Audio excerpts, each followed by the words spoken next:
As-tu déjà pensé pourquoi Abraham et Lot avaient deux styles de vie totalement différents? Et pourtant, ils étaient de la même famille. Ils ont commencé leur marche en même temps et nous voyons des situations dans lesquelles ils étaient tous concernés. L'histoire de la vie de ces deux hommes va nous permettre à tirer des leçons qui vont nous aider à bien vivre notre destinée et à éviter des erreurs dans la marche avec Dieu. Rejoignez Pacifique Lusati dans cette nouvelle saison dans Quiet Time.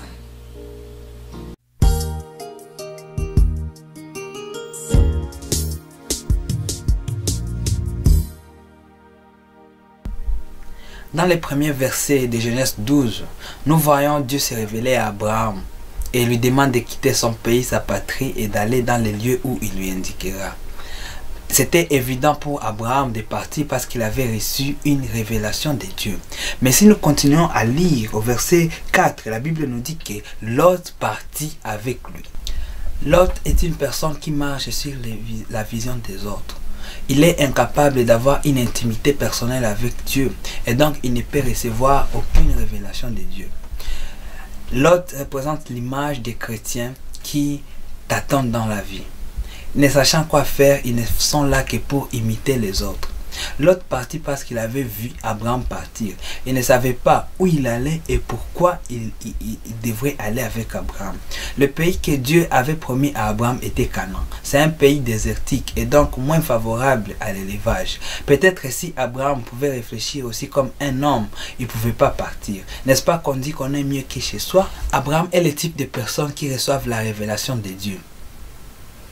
Ils ne tâtonnent pas. Ils obéissent même si cela semble être contraire à leurs préférences et à leurs pensées. Mais Lot, c'est une personne qui marche sur la vision des autres. Il fait les choses parce que tout le monde les fait. Mon frère, ma soeur, si tu veux être une personne équilibrée, cherche à avoir une vision originale sur ta vie.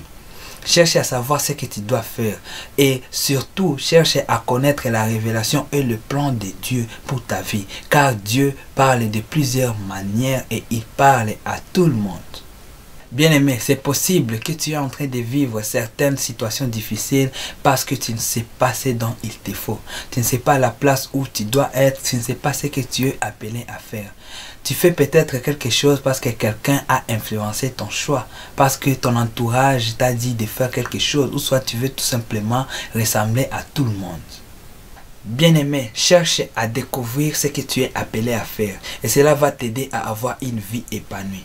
Nous voyons des désaccords et des problèmes surgir entre les serviteurs d'Abraham et ceux de Lot, tout simplement parce qu'ils ne marchent pas dans la même vision, parce qu'ils n'avaient pas la même vision et la preuve est qu'ils finirent par se séparer. Bien-aimé, tu n'es pas les autres, tu es unique. Et Dieu appelle chacun de nous avec une mission spéciale.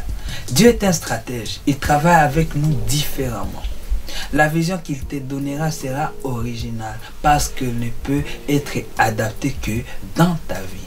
Fonde donc ta vision sur le plan que Dieu a prévu pour toi.